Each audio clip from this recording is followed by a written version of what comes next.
வணக்கம். மதிமுகம் செய்திகள். இன்றைய முக்கிய நிகழ்வுகளை பார்ப்பதற்கு முன்னதாக தலைப்புச் செய்திகளை பார்க்கலாம். பீகாரில் விறுவிறுப்பாக நடைபெறும் வாக்கு எண்ணிக்கை. 192 தொகுதிகளில் தேசிய ஜனநாயக கூட்டணி முன்னிலை. சென்னை கொளத்தூர் தொகுதியில் பல்வேறு முடிவுற்ற திட்டங்கள். புதுப்பிக்கப்பட்ட பெரியார் நகர் நூலகம் மற்றும் முதல்வர் படைப்பகத்தை திறந்து வைத்தார் முதலமைச்சர். வைகை அணையில் வினாடிக்கு 2521 கன அடி நீர் வெளியேற்றம். கரையோர மக்களுக்கு வெள்ள அபாய எச்சரிக்கை. உங்களின் ஒவ்வொரு அடியிலும் உங்களுடன் நிற்பேன். குழந்தைகள் தினத்தையொட்டி முதலமைச்சர் மு.க. ஸ்டாலின் வாழ்த்து.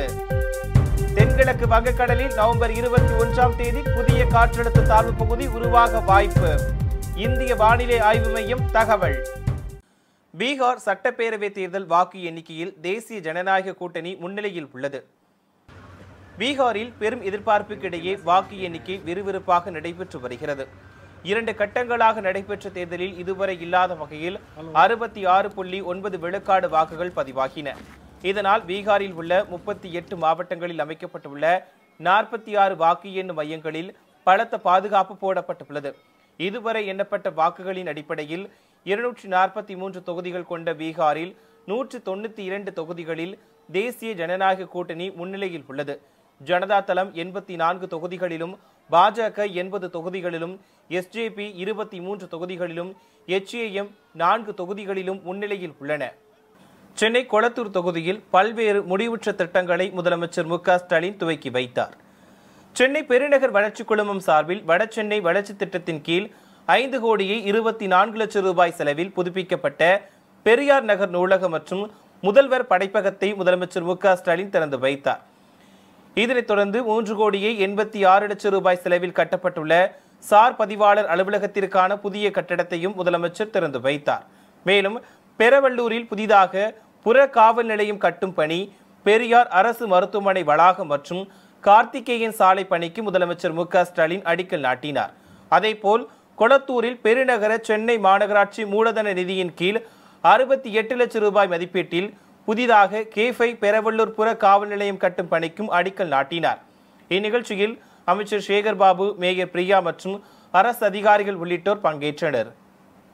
ஒவ்வொரு அடியிலும் உங்களுடன் நிற்பேன் என குழந்தைகள் தினத்தையொட்டி முதலமைச்சர் மு.க. ஸ்டாலின் வாழ்த்து தெரிவித்துள்ளார்.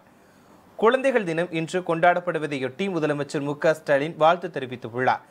இது தொடர்பாக அவர் வெளியிட்டுள்ள எக்ஸ் பதிவில், தமிழ்நாடு மாநில குழந்தைகளுக்கான கொள்கை 2021 என குழந்தைகளின் மீது தாயன்பு காட்டி உங்கள் கனவுகளுக்கு எல்லாம் துணை நிற்கும் திராவிட மாடல் அரசின் சார்பில் குழந்தைகள் தினம் நல்வாழ்த்துக்கள் என தெரிவித்துள்ளார். மேலும் உங்களின் ஒவ்வொரு அடியிலும் உங்களுடன் நிற்பேன் எனவும் உங்கள் அனைவரையும் பரந்த பார்வையும் பகுத்தறிவும் கொண்ட உலக குடிமக்களாக வளர்த்திருப்பேன் எனவும் முதலமைச்சர் கூறியுள்ளார். தேனி மாவட்டம் ஆண்டிப்பட்டி அருகே உள்ள வைகை அணையிலிருந்து பாசனத்திற்கு திறக்கப்படும் நீரின் அளவு வினாடிக்கு 2521 கனஅடியாக அதிகரிக்கப்பட்டுள்ளது. தேனி மாவட்டம் ஆண்டிப்பட்டி அருகே 71 அடி உயரத்தில் அமைந்துள்ள வைகை அணையிலிருந்து மதுரை, திண்டுக்கல் மாவட்டங்களில் உள்ள பாசன நிலங்களுக்கு பெரியாறு பிரதான கால்வாய் வழியாக திறக்கப்பட்ட நீரின் அளவு 1930 கனஅடியாக அதிகரிக்கப்பட்டுள்ளது. இது தவிர 58ஆம் கால்வாய் மற்றும் குடிநீருக்காக 179 கன அடி நீருடன் மதுரை மாவட்டத்தில் உள்ள பூர்வீக பாசன பகுதிகளுக்கு ஆற்றின் வழியாக 500 கன அடி நீர் என மொத்தம் வைகையிலிருந்து 2609 கன அடி நீர் வெளியேற்றப்படுகிறது. இதனால் தேனி, திண்டுக்கல் மற்றும் மதுரை ஆகிய மாவட்டங்களில் உள்ள பெரியாறு பிரதான கால்வாய் மற்றும் வைகை ஆற்றின் வழித்தடத்தில் உள்ள மக்கள் பாதுகாப்பாக இருக்குமாறு நீர்வளத்துறையினர் எச்சரிக்கை விடுத்துள்ளனர்.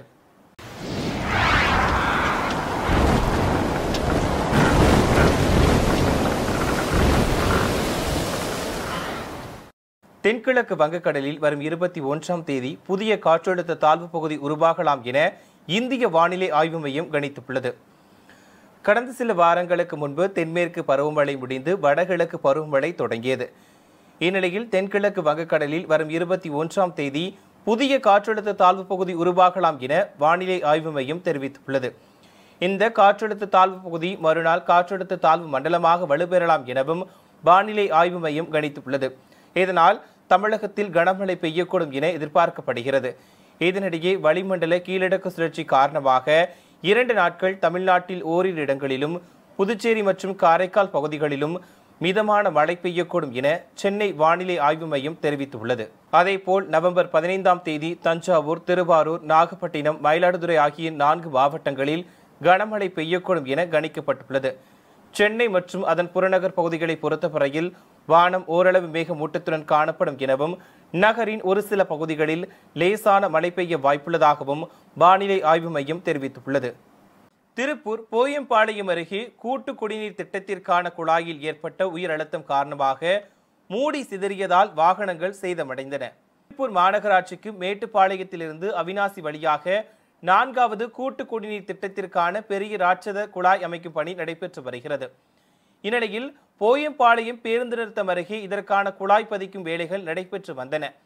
பணிகள் முடிந்து சோதனை ஓட்டத்திற்காக குழாய்கள் தயார் செய்யப்பட்ட நிலையில் திடீரென உயர் அழுத்தம் காரணமாக குழாயின் மூடி வெடித்து சிதறியது.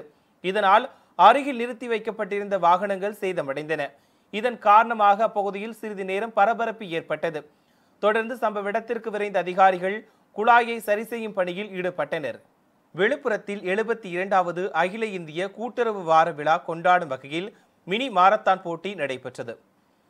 நாடு முழுவதும் 72வது அகில இந்திய கூட்டுறவு வார விழா கொண்டாடப்பட்டு வருகிறது. அதன் ஒரு பகுதியாக விழுப்புரம் மாவட்டத்தின் ஆட்சியர் வளாகத்தில் கூட்டுறவு குறித்து மக்களுக்கு விழிப்புணர்வு ஏற்படுத்தும் வகையில் மாரத்தான் போட்டி உள்ளிட்ட பல்வேறு போட்டிகள் நடைபெற்றன. இதனை மாவட்ட ஆட்சியர் ஷேக் அப்துல் ரஹ்மான் கொடியசைத்து துவக்கி வைத்தார். இந்த மாரத்தான் போட்டியில் 500க்கும் மேற்பட்ட கூட்டுறவு பணியாளர்கள் கலந்து கொண்டனர். இதில் வெற்றி பெற்ற முதல் 5 பேருக்கு பரிசு மற்றும் சான்றிதழ்கள் வழங்கப்பட்டன. மேகதாது அணை கட்டுவதற்கான திட்ட வரைவு அறிக்கையை தயார் செய்ய கர்நாடக அரசுக்கு அனுமதி வழங்கிய உச்சநீதிமன்ற தீர்ப்பை எதிர்த்து விவசாயிகள் போராட்டத்தில் ஈடுபட்டனர். காவிரி நதியின் குறுக்கே மேகதாதில் அணை கட்டுவதற்கு கர்நாடக அரசு தொடர்ந்து முயற்சித்து வரும் நிலையில் அதற்கு எதிராக தமிழக அரசு சார்பில் உச்சநீதிமன்றத்தில் வழக்கு நடைபெற்று வருகிறது. இந்நிலையில் கர்நாடகாவிற்கு திட்ட வரைவு அறிக்கையை தயார் செய்ய கர்நாடக அரசு அனுமதி வழங்கியிருப்பது தமிழகத்தில் கடும் எதிர்ப்பை கிளப்பியுள்ளது. உச்சநீதிமன்றத்தின் இந்த தீர்ப்பை கண்டித்து நாகை மாவட்டம் கீழ்வேலூர் கடைத்தெரு பகுதியில் தமிழ்நாடு விவசாயிகள் சங்கங்களின் கூட்டு இயக்கம் சார்பில் ஒப்பாரி போராட்டம் நடைபெற்றது. இதில் உச்சநீதிமன்ற தீர்ப்பின் நகல் எரிக்கப்பட்டதுடன் ஒன்றிய அரசு மற்றும் கர்நாடக அரசு எதிர்த்து கோஷங்கள் எழுப்பப்பட்டன. இந்த போராட்டத்தில் மோடி அரசு டெல்டா விவசாயிகளை ஏமாற்றுவதாகவும் தமிழக அரசு உடனடியாக மறுசீராய்வு மனு தாக்கல் செய்ய வேண்டும் எனவும் கோரிக்கை விடுத்தனர். மேலும் ஒரு வாரத்திற்குள் உரிய தீர்வு கிடைக்காவிட்டால் தமிழகம் தழுவிய வேலைநிறுத்தம் நடத்தப்படும் எனவும் விவசாயிகள் எச்சரித்தனர். நாமக்கல் மாவட்டம் ராசிபுரம் அருகே வீடு வீடாக சென்று அமைச்சர் மதிவேந்தன் பொதுமக்களிடம் குறைகளை கேட்டறிந்தார். நாமக்கல் மாவட்டம் ராசிபுரம் அடுத்த அத்தனூர் பேரூராட்சி பகுதியில் ஆதி திராவிட நலத்துறை அமைச்சர் மதிவேந்தன் வீடு வீடாக சென்று பொதுமக்களிடம் குறைகளை கேட்டறிந்தார். அப்போது பொதுமக்கள் தொடர்ந்து தங்கள் பகுதிகளுக்கு குடிநீர் பிரச்சினை, தெருவிளக்கு, சாலை வசதி உள்ளிட்ட பல்வேறு கோரிக்கைகளை முன்வைத்தனர். இதனைத் தொடர்ந்து அனைத்து குறைகளையும் கேட்டறிந்த அமைச்சர் விரைவில் சரி செய்து தருவதாக உறுதியளித்தார். அப்போது கட்சி நிர்வாகிகள், அதிகாரிகள் பலர் உடனிருந்தனர். சென்னையில் இன்று தங்கம் விலை சவரனுக்கு 480 ரூபாய் குறைந்து 94,720 ரூபாய்க்கு விற்பனை செய்யப்படுகிறது. சர்வதேச பொருளாதார நிலவரத்திற்கு ஏற்ப தங்கத்தின் விலை அவ்வப்போது ஏற்ற இறக்கத்தை சந்தித்து வருகிறது. அந்த வகையில் நேற்று ஒரே நாளில் 2 முறை தங்கம் விலை அதிரடியாக உயர்ந்து விற்பனை செய்யப்பட்டது. கடைசியாக நேற்று மாலை 22 கேரட் தங்கம் விலை கிராமிற்கு 100 ரூபாய் உயர்ந்து 1 கிராம் தங்கம் 11,900 ரூபாய்க்கும், சவரனுக்கு 800 ரூபாய் உயர்ந்து 95,200 ரூபாய்க்கும் விற்பனை செய்யப்பட்டது. தொடர்ந்து இன்று தங்கம் விலை அதிரடியாக குறைந்துள்ளதால் நகை பிரியர்கள் மகிழ்ச்சியடைந்துள்ளனர். அதன்படி சென்னையில் இன்று தங்கம் விலை கிராமிற்கு 60 ரூபாய் குறைந்து 11,840 ரூபாய்க்கும், சவரனுக்கு 480 ரூபாய் குறைந்து ஒரு சவரன் 94,720 ரூபாய்க்கும் விற்பனை செய்யப்படுகிறது. இதேபோல் வெள்ளியின் விலையும் கிராமிற்கு அதிரடியாக 3 ரூபாய் குறைந்து 1 கிராம் வெள்ளி 180 ரூபாய்க்கும், 1 கிலோ வெள்ளி 1,80,000 ரூபாய்க்கும் விற்பனை செய்யப்படுகிறது. ராணிப்பேட்டையில் தமிழக விவசாயிகள் பாதுகாப்பு சங்கம் மாநில மாநாடு குறித்த ஆலோசனை கூட்டம் நடைபெற்றது. ராணிப்பேட்டை மாவட்டம் ஓச்சேரியில் தமிழக விவசாயிகள் பாதுகாப்பு சங்கம் மாநில மாநாடு குறித்த ஆலோசனை கூட்டமானது வடிவேல் சுப்பிரமணியன் தலைமையில் நடைபெற்றது. இதில் மாநில தலைவர் சண்முக சுந்தரம், நிறுவனர் ஈசன் முருகசாமி உள்ளிட்டோரும் திரளான விவசாயிகளும் கலந்து கொண்டனர். இதில் விவசாயிகளின் அனைத்து கடன்களையும் ரத்து செய்ய வேண்டும், விவசாயிகளின் வங்கிக் கணக்கில் ஆண்டுதோறும் உற்பத்தி மானியம் 30,000 ரூபாய் வரவு வைக்க வேண்டும். அனைத்து மாநிலங்களிலும் இனாமாக நிலம் அளிப்பதைப் போல் விவசாயிகளின் நில உரிமையை மீட்க வேண்டும் உள்ளிட்ட தீர்மானங்கள் நிறைவேற்றப்பட்டது. தமிழ்நாடு அரசு விவசாயிகளுடைய அனைத்து கடன்களையும் தள்ளுபடி செய்ய வேண்டும். இந்த ஊழல் மானிய திட்டங்களை அரசியல்வாதிகள், அதிகாரிகள் விவசாயிகள் பேரிலே சம்பாதிக்கக்கூடிய அந்த திட்டத்தை எல்லாம் நிறுத்திவிட்டு விவசாயிகளுடைய வங்கி கணக்கிலே ஏக்கருக்கு ஆண்டுதோறும் ரூபாய் 30,000 உற்பத்தி மானியமாக வழங்கிட வேண்டும். இந்து சமய அறநிலைத்துறையும் வக்ஃபு வாரியமும் விவசாயிகளுடைய உரிமை பெற்ற 13 லட்சம் ஏக்கர் நிலங்களை பூஜ்ஜிய மதிப்பு செய்தும் பத்திரங்களிலே பதிவு செய்வதை தடை செய்தும் பட்டாக்களிலே பெயர் மாற்றம் செய்து உரிமை கொண்டாடுவதை தடை செய்து இந்தியா முழுவதும் 4 கோடி ஏக்கருக்கு மேற்பட்ட இனாம் நிலங்கள் அனைத்து மாநிலங்களில் இனாம் ஒழிப்பு சட்டம் கொண்டு வரப்பட்டு உரிமையாக வழங்கப்பட்டுள்ளதை போல தமிழ்நாட்டிலும் புதிதாக ஒரு இனாம் ஒழிப்பு சட்டத்தை கொண்டு வந்து விவசாயிகளுடைய நில உரிமையை பாதுகாக்க வேண்டும் என்கிற முக்கியமான 3 கோரிக்கைகளுடன் மொத்தமாக 10 கோரிக்கைகளை வைத்து இந்த மாநாடு நடைபெற இருக்கிறது. திருவள்ளூர் மாவட்டம் புழல் அருகே முதியவர் அடித்து கொலை செய்யப்பட்ட வழக்கில் 2 பேருக்கு ஆயுள் தண்டனை விதித்து பொன்னேரி நீதிமன்றம் தீர்ப்பளித்துள்ளது. புழல் அருகே சிவராஜ் தெருவில் வசித்து வந்தவர் பரதராமன் மற்றும் அதே பகுதியைச் சேர்ந்த குமரவேல் ஆகிய 2 பேருக்கும் கடந்த 2022ஆம் ஆண்டு கார் நிறுத்துவது தொடர்பாக தகராறு ஏற்பட்டுள்ளது.